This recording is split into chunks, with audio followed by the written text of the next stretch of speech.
You know, the Commissioner Ray Harris, I think he was, Lord, I must see, what was the commissioner of? But he created a lot of legislation. I don't know if it's legislation commissioner, but he created a lot of legislation while he was here. I don't know if you remember Ray Harris. He probably may not have been here at that time. But he was a really cool brother and very intelligent. And he created the Freedom of Information Act and a whole bunch of stuff. But one of the things that he created was an Education Act. And in that Education Act, there is a provision for a reform school. And I think he had a different name for it because he didn't want to use terminology that gave it a negative connotation, right? And that legislation is still sitting there. And the reason why it came to my mind is because if we as a community feel that our young men are having challenges, then why aren't we pressing our representatives to enact legislation and create policies and allocate funding that's going to really make an impact on the lives of the young men. So that's what brought that to my mind. But you doing your part in your little corner. You got your candle from under the bushel.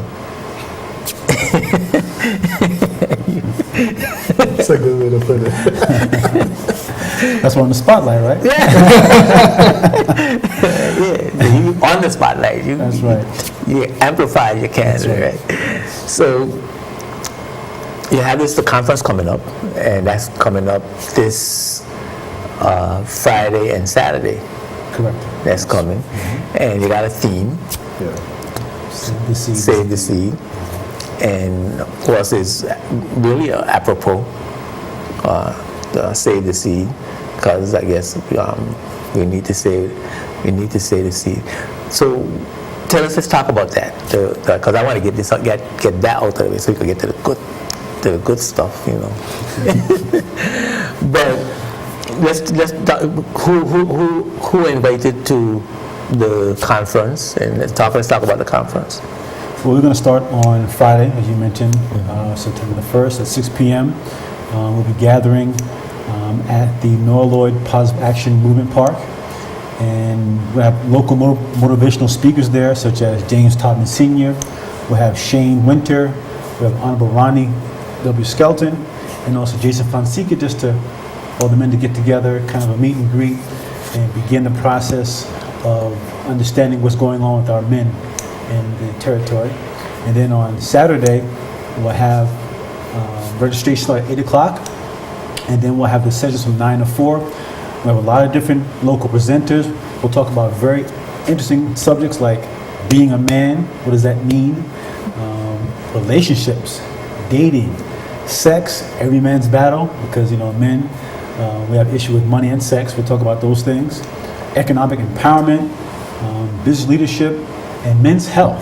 We talked about that before, and how men have a tendency not to monitor their health, but we're going to bring awareness to that. And last but not least, also nation building. Once we find out who we are as a man, how do we now build a nation and go forward in the 21st century as a man? So those are the things we'll be talking about, and we'll have a lot of different speakers, such as Honorable Mitch Turnbull, Minister Henderson Tittle, me Malone. We'll have Deion Stout, and also, of course, we have Bishop John Klein is there. And we can talk about a guest speaker that we have. We have a special guest speaker, Professor Devin Robinson of the Urban Institute of Atlanta, who was actually enlisted in the U.S. Army for a short space of time, but he left because he wanted to help do the same thing of empowering black men specifically. Started what you call the brick and mortar jobs in the urban areas, and really did a lot of work in a short space of time to lower the rate of unemployment in the United States during the time that he served. So that's a very elite speaker that we're going to be having to talk to our young men and to help them understand, what their roles are and how they can empower themselves. Even if you may not have had the start that a lot of people believe they need to have to do well in life, you can still, turn things around and make a positive outcome for yourself, your family, your community. So you're feeling that wherever men are right now, once they come to when they come to the conference, they will take away something that can help them where they are. And when I say where they are, not physically, but where they are mentally. We're definitely doing everything that we can to give the tools to offer some really sound, realistic scenarios and real life experiences of persons who've gone through certain things and made a name for themselves. And we've given them that. What they do with it, we're hoping, we're praying that they would take to heart what they learn and what they receive, and that they would use it as stepping stones to go forward. Because somewhere along the line, somebody has to break the ice. We know there's a problem. How do we fix it? We can't fix it in one sitting. We know this, and this is going to be an ongoing, an ongoing series, an ongoing event. I know you plan to try to make it annual. Yeah. So, but this is the start. This is saying, hey, this is the problem. This is where we're at. This is where we need to be. Now, how do we get there? How do we start that journey? And that's what it's all about. Okay. So Friday, you're in the Noah Lloyd Positive Action Movement Park at 6 o'clock in the afternoon. That's going to go on into the evening.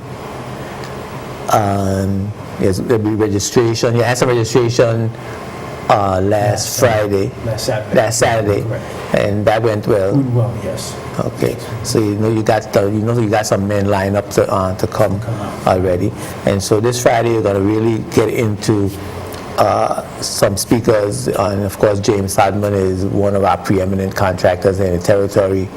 I mean, just build everything. You just and that's interesting to me because a lot of jobs, a lot of buildings that we perhaps, government buildings particularly, we perhaps have gone overseas to bring people to have built. He could have done them, and in one particular instance, he had to finish one, in the hospital. Yeah, so, he's quite a gentleman, really good brother. Yeah. But I have a lot of respect for him. And of course, Honorable Skelton. So these are men who have made significant contributions to the community and have had various types of experiences. Definitely. That will be able to impart some real life ideas to the young men. Definitely. And on Saturday, you're going to move to Save the Sea Center at Duff's Bottom. Everything is going to be centralized there. We're going to be utilizing different areas, the conference room, the basketball court. We're going to have breakout sessions. We're going to have joint sessions. We're going to have a very powerful roundtable discussion, panel discussion. And again, it's to really spark the interest and start some conversations going. We're looking at 8 to 18 years old, but I know that they're going to be, men even beyond that age. So everyone that comes, every male that comes is going to receive food for their soul. They're going to be refreshments. Well, we got our cafe there, so persons will be able to purchase lunch at a very discounted cost. Okay. I think we worked out $10 for lunch and a drink for the day, since the conference is free. The conference. So you get food for the soul. Yes. And as you said, men of all ages can attend. Yeah. And when you say breakout sessions, you're talking about, what you're talking about? Well, we have the different age groups. Pastor do. Tompkins could give us a definition and breakdown of exactly the names for each of the... So we have 3 basic groups. We start out with the princes, starting 8 years old. Then we have the warriors, who are the young men, who I believe it goes from, I think 14 and up. And then you have which we call warriors. Then other than that, up top of that, you have the men who are the kings. So princes to warriors to kings. And they broke down different areas to discuss and meet needs at that particular age group. So they get information that they can understand, they can relate to, as opposed to getting information that may be above their head. So we're going to try to meet them where they're at and help empower them to teach them to become a man to the next step. So the persons you have like Brother Tittle, Brother Turnbull, they will be facilitating these conferences rather than making speeches. Yes, they'll be doing roundtable talks with them and presenting to them because those men, as Is you it mentioned, interactive? yes, where it's you have, interactive. you have discussions, question and answers, and Exactly. so on. To interact with the young men so they can have an opportunity to ask questions that maybe they have never been able to do before. And these men can touch their lives on one-on-one and as a group. So these are teaching and learning moments you're Exactly. going to create at the conference. Yes. Because I mean, I'm thinking about it, and I'm trying to figure out how it's going to work, how we are going to get the young men to leave from there with something, because like sometimes you have a tendency to talk at each other. Right.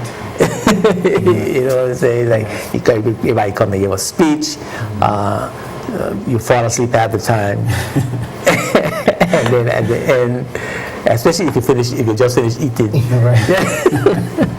And at the end, you go home and you like, what did I learn? Yeah. And so this is how we plan to deal with that particular Exactly. challenge. One of the things that I know our leader and the visionary for this whole venture, Bishop John Klein, did when he was, trying to sell this idea to the team that would run with it.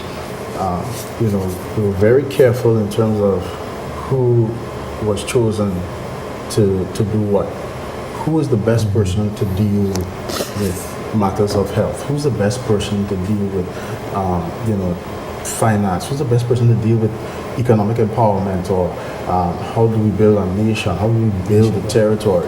These are big issues. These are, pertinent issues that are facing our territory, particularly at this season, at this time. So the persons who were chosen are persons that we're confident would really bring forth,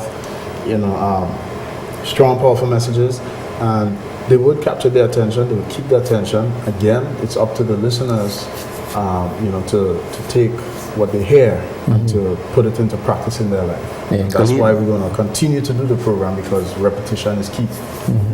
Yeah. And persons who want to register can call someone or Yes, they can actually call the church. make a contribution or of some kind. They could get in touch with who, where, when. They can call the church at New Life Baptist Church. Number is 494-4104. Once again, the number is 494-4104. Welcome to call the church to register. You can also, if you desire to be a part in terms of sponsoring, we'd love for someone to donate and be a part of this great movement we're having to have. Okay. And you got sponsors. We do. Yeah, and so give the sponsors a shout out because Yes, they're doing I'd give a shout a great job contributing. We do appreciate all of our sponsors. Atlantis Solar, we have Coverings VI, we have FAM Worldwide, we have Green Creek BVI, Groundworks. We also have the Honorable Archibald Christian, Invent Solutions, JFX. Sponsors also Jerry's Car Rental, Kenny T's, MWM Wealth Management, Quality Air VI, Sage Group of Companies, Smith & Associates, STO Enterprise. We also have Road Town Wholesale, Jamal's Trucking, Save the Sea Center, and New Life Baptist Church. Okay. So, again, you're welcome to join us and be a sponsor. Okay. So you got a good broad cross section of community involvement. So I guess that's speak to your point about the community recognizing the importance. Yeah. That's the business community. Yeah. Now,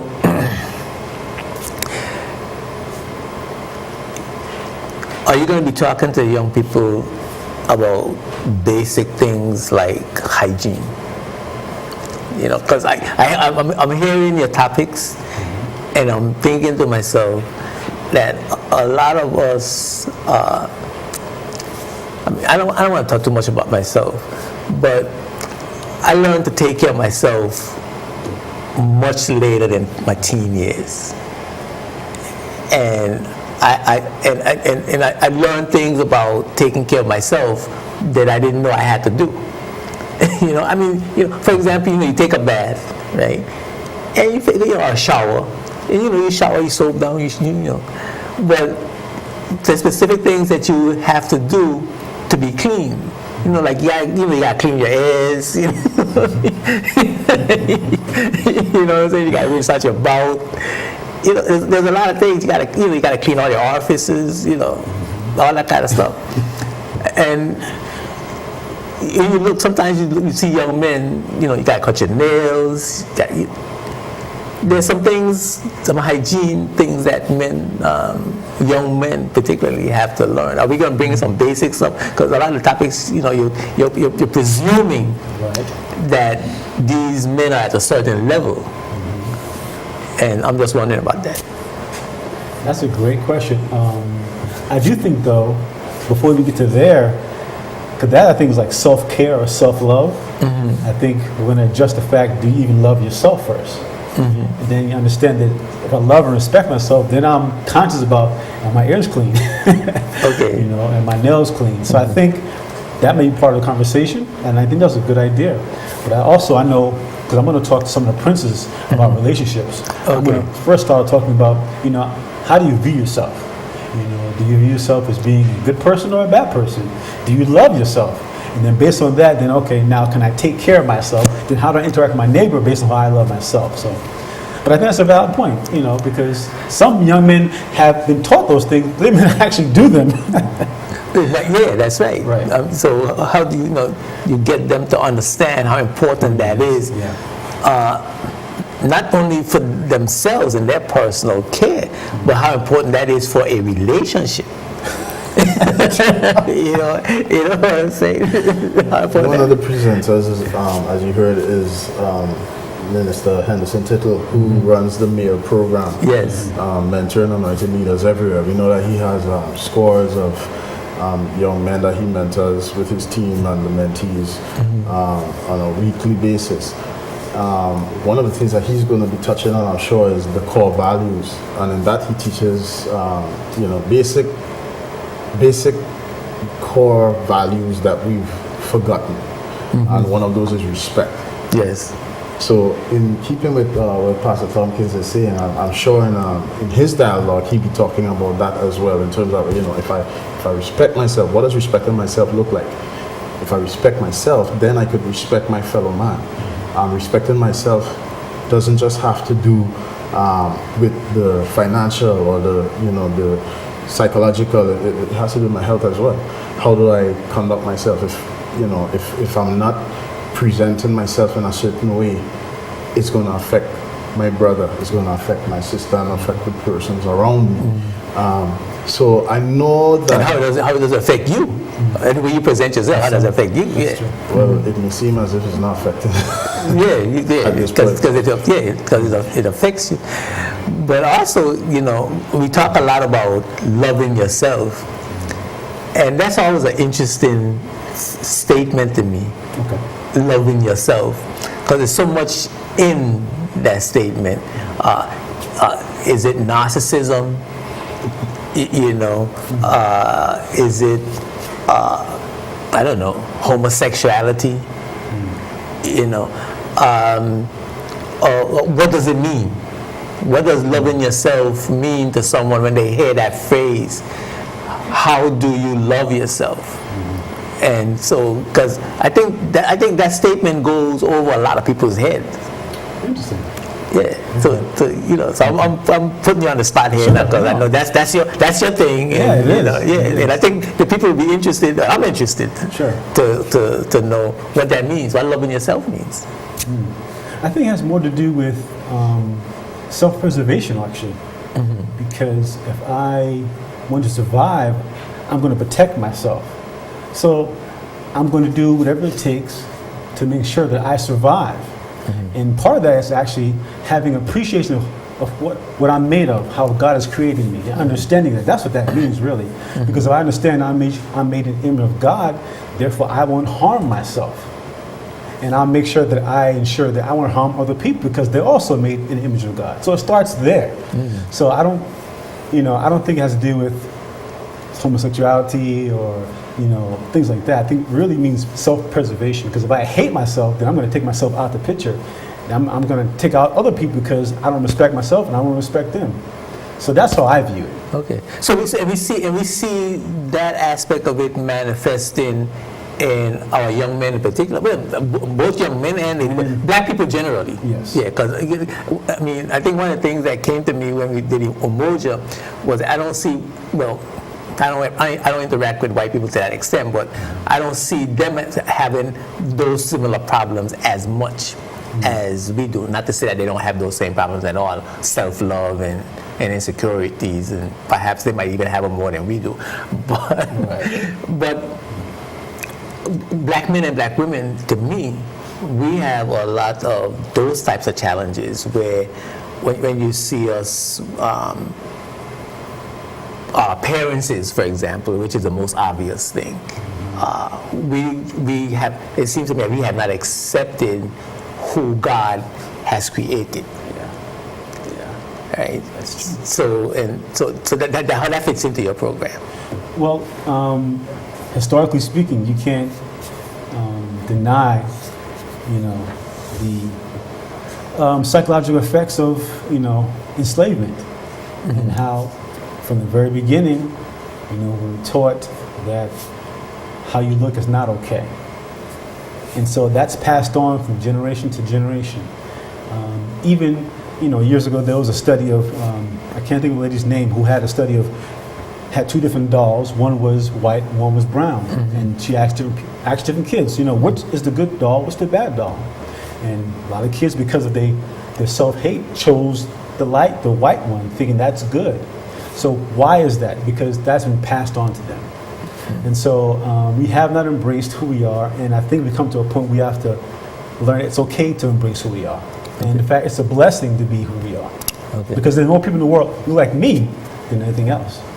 So that's part that you feel like that has to be part of the discussion when it comes to self-love, self-acceptance, and then transferring that onto our brothers and sisters or onto our community. Most certainly. So those are some of the things that, because I'm trying to get a sense of what we will be learning during the conference. Yes. A big part of the challenge, we're suffering as men, Caribbean men, black men, from an identity crisis. Society has raped us of who we really are and what we're really supposed to look like. So what you see on a daily basis is a reflection not of who we have accepted ourselves as, but who we are reflecting. We've just become these mirrors. So you spoke earlier about the sagging pants and the hair, the way our young men carry their hair now, and the schools have this problem where they can't even get the guys to cut their hair and look decent, because as far as they're concerned, they are looking decent. So it's this big identity crisis, and we need to identify, look, this is, maleness has a look, maleness has a song, maleness, and we have to say, look, this is what it looks like, this is what it sounds like. If we can't get that right, I'll say it again, we can't get that right, then we're going to have a community that's just going to continue to spiral out of control. Those who know what maleness looks like will stand in the background because they are the older generation who are on their way out, and they will just continue to lament out knowing what their society, the hands that their society is going to be left in. So we have to just try to generate this discussion now where we say, listen, this isn't who you are, and try to get them to understand, who am I really? Who am I? The image I was created in, as Pastor Tompkins spoke about, what does that image look like? How far am I from it? How do I get back to that? And that's the discussions that we're going to be having. Yeah. Well, the image that we think we should look like is Jesus. I know he going.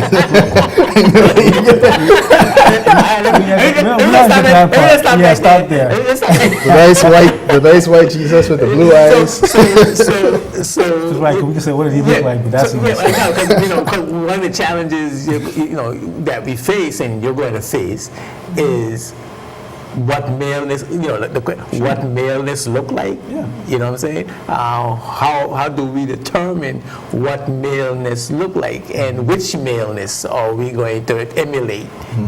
So that's something that need to be considered. Sure. But There's some words that automatically come up when you think maleness, when you think man, provider, protector, okay. nurturer to a large extent as well. Even though the woman is predominantly more nurturer, he still has a nurturing. He's a disciplinary figure, and so we're not speaking specifically about a Appearance. Yeah. Yes. You're talking about But there's characteristics. a character. Right. Characteristics, yes. Yes. Good point. Good point. And that also has to be determined as well. Yeah. And laid out clearly so that we understand our role as men. So these are things that we're going to be talking about, that you're going to be talking about, that young men coming to the conference going to be, you're going to have these discussions and coming away with meaningful, useful information. Yeah. Now you talked about this being something that we want to move forward, and I'm a political person, and I believe in politics. I believe that politics is the method by which the resources of an entire community or an entire country is shared, maintained, developed, for the good of all. So, I don't feel like shy away from politics. Matter of fact, I embrace politics and pushing it all the time, constantly pushing it. I'm pushing it on you right now, and I'm pushing it on the church, particularly. So I'm trying to look into the future now of this brilliant idea, as you mentioned, by Pastor Klein. And Pastor Klein is always in the forefront and a vanguard of ideas, whether you like it or not, whether you like him or not, whether you agree or not. He feel it, he let it fly. That's right. So that you gotta respect that. That's right. So I'm looking to him now to say, all right, we're gonna put some pressure on the government, and the whole notion that the government can't do everything, I don't subscribe to that at all. It's like the government does what we want it to do. We elect them, and whatever we want, that's what they do. As we get other people to do what it is we want. That's how that works every 4 years. And in between, if it comes to that, we move them on. We fire them, take them out. In some countries, you know what they do with them, right? But that's why we don't want to get to that level. But the point I'm making is that, and I mentioned the reform school and legislation that Ray Harris, Attorney Harris had developed. How do we get? Are you going to make a plan? Is Pastor Klein going to make a plan, or you guys going to make a plan to influence public policy? Because this is a job, of course, and I know you realize that this is a job for more than a conference, more than a 2-day conference, and more than an annual conference, and this is a job that needs an institution. Right? I mean, if for years and years we've been pushing our young ladies, our daughters, and we have been allowing our young men to perhaps not receive some of the same types of encouragement, some of the same discipline, give them some of the same information that we've given our daughters, and now our daughters have grown up and become 18, 25, 30, and when they see the men, it's like, what you bringing to the table, brother? He ain't bringing nothing to the table. He just hanging out, smoking cheap, smoking reefer. We say cheap in the old days. cheap. I don't know if you grew up in. I grew up in Brooklyn. I grew up in Long Island. So. Okay. So you had a different I'm word. in the Guardian. Yeah, a different word for it. It's Long Island, right? But smoking and and hanging out and doing all kinds of different things. So we need to have to the young women. Who you gonna allow come in the house to coach your daughter? When you went to fellowship, you say, what's your intention? You got a job? How you gonna take care of a child? And he can't answer he said duck in the head and thing. So this is what Catch the door. yeah, that's right. So gonna look to scaring the hell out of Pastor Barrett because he got daughters. Right. Load up the gun. But So in terms of government intervention influencing public policy, the church has a major role to play in influencing policy. Are you going to sit back and say that that's not the Christian thing to do? That's not what God wants you to do. God wants you to be in a church on the pulpit, because that's what we be saying to Pastor Klein. We be raking him and Pastor Mel over the coals. For being in the festival, for being in politics, we be really hanging the brothers out to dry. Seriously. the church has been silent on a lot of matters, and I would agree with that. A lot of churches believe that church and state should be separate, and they try not to get involved in that sort of thing. But as you will appreciate, it was the priests in early Christendom that led the nation, that were the politicians. Let's say in ancient African times. Yes. Yes. Even yes. Christendom is a recent phenomenon. Yeah. Way beyond. I'll accept that. I'll accept that. But I know that we, through Bishop Klein, have been really addressing the nation, especially of recent time, and holding the territory, to the place where they understand that they have a role to play, a very important one. He's been talking to the church, and the messages that have been coming across have not just been about, how to get to heaven, but how do we live here on earth?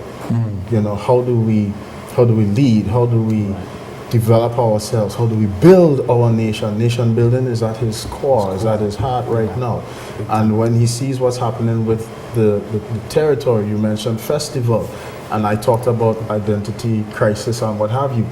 I'm not originally from the BVI, but you look at festival and you wonder, where is BVI in all of that? I see Peace of Trinidad, I see Jamaica, I see St. Lucia, I see, all the carnivals and the different cultures clashing, but the BVI culture doesn't stand out anymore. So that's what we're talking about. Do our men understand what's at risk, what's at stake? And that's the question that we're posing to everyone, and we reached out to all the other churches because we want to get them to understand as well that we have to put these names and signs and banners and flags down and come together for the greater good, which is serving our territory and teaching our young people how to lead. If our men are dropping out of school, how are they going to be politicians? How can we speak about politics when we have broken homes, when they don't even understand where they're going to be in the next 2 years, 5 years, 10 years? I spoke to some of the guys at the prison today, where you will appreciate I work there and so on. I was asking them, where do you see yourself in the next 5 years? A lot of guys can't answer where they see themselves in the next year. And that's not just the prison, that's even persons that you would speak to on the street. How many people have a 5-year plan or a 10-year plan or some sort of goal? So we have to get them to the place where they look inside and they say, listen, I'm going to take responsibility for myself. I can't really do it for my partner right now. I got to do me first. I'm going to take responsibility for myself. I'm going to put a plan in motion. I'm going to get myself together. I'm going to get that GED. I'm going to go online and do a course and, get what I have to so that I can better myself. Because only when I better myself could I better the young lady that's next to me. Only then could I better, my family and my home, The children they have. the children they already have. The children already have. Right? So That's right. it's about empowerment. And, then we can do all the other political stuff. I know Bishop meets with the politicians on a regular basis and holds them to task. And he's teaching us how to do the same. So when everybody does that, it makes a difference. But we are not turning the clock, But I mean, this is a really exciting time in the territory. It's an exciting time for the New Life Baptist Church, I'm sure. And the conference is going to be a really interesting and fantastic event, and young people really need to come out. So I want you to, before we wrap up, before we go, just briefly the 2 days, and just talk about, just give us the synopsis of what's going to happen. Okay, again, this Friday, Yes. September the 1st, at the Noah Lloyd Positive Action Movement Park. We're going to have a gathering of local motivational speakers such as James Todman Sr., Shane Winter, Honorable Ronnie Skelton, and Jason Fonseca. And also the next day on Saturday at Save the Sea Center, starting at 8 a.m. We have registration. We're going to have our session start at 9 a.m. Again, talking about topics of being a man, talking about relationships, talking about sex and money, talking about business leadership, men's health, nation building. And the question is, what is manhood in the 21st century? And we have our guest speaker, Professor Devin Robinson from the Urban Institute in Atlanta, come and speak to us, who's a great, phenomenal speaker in terms of nation building. So that's where we're headed at. I just want to make one pitch. It's this weekend. This is it. This is we've promoted. We've done a lot of talking. It's this weekend. So what I want to say, if you're a man, if you're a male, if you're married, you're thinking about marriage, you're single, you're unemployed, you have a good job, you live with your parents, you live with a friend, you have a plan for your life, or you're just confused and don't know exactly what the future holds, just for a few hours, come out to this conference, because it's going to make a change. It's going to make a difference in your life. It's simply planting a seed. If you plant a seed, that seed has the potential to grow and to become something great. It can become a tree. That tree can bear fruit. When trees bear fruit, they feed others. Okay? It provides countless resources. So just for a few hours, come get some seeds in your life that could motivate you, that could bless you, that could push you to another level. Because we need men. This is men call. This is male call. We need the men in the territory to come up, step up to the plate, stand up and take their rightful place. So if you're a man, show that you're a man and come out to this workshop. And it starts on Friday, the 1st of September, at 6 o'clock at the Noah Lloyd Positive Action Movement Park. Everybody should be there. That's right. Yeah. Nice to have you, brothers. We had a good time both days. It's always interesting to talk to you. And hopefully you'll come back and I learned a new word today. Economic patriotism. Economic patriotism. Economic patriotism. And I want to have that discussion. Yeah, we'll talk about that. Economic patriotism, yeah. So thanks for coming by. Thank you. Really a pleasure to have you. And all the best with the conference. I know it's going to go well. Yes. Thank you for watching. And of course, Spotlight is seen every Tuesday here on JTV channel 55, and we broadcast several times a week, but definitely on Sunday afternoons at 2:30. Watch Spotlight on demand at jtvlive.net, like our Facebook page, facebook.com/SpotlightBVI. Catch up with all your latest spotlights on Spotlight BVI, and check out our upcoming guests and topics. We're gonna have, of course, it's always posted on Facebook, so you could see the whole thing over on Facebook at your demand as well. I'm Ed Juenka, reminding you that when the spotlight is on, you see the facts. Peace and blessings. Spotlight is brought to you by Ocean Conversion BVI Limited and BVI Tourist Board. We are one BVI.